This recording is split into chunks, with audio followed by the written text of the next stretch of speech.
Ahora, hoy vamos a ver cómo fácilmente cambiar el fondo de pantalla en Black Shark Pad 7.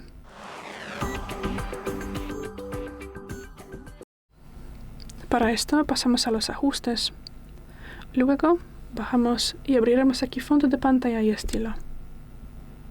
Ahora, cambiar fondo de pantalla. Y bueno, aquí tenemos los fondos preinstalados. O podemos también establecer una foto de galería. Y para esto pulsamos aquí mis fotos.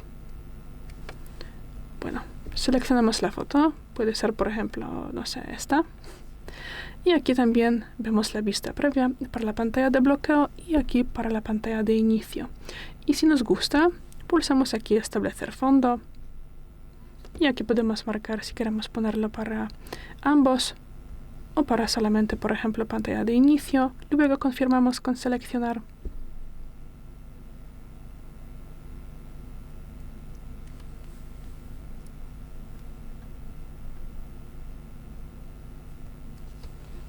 Y bueno, luego podemos salir.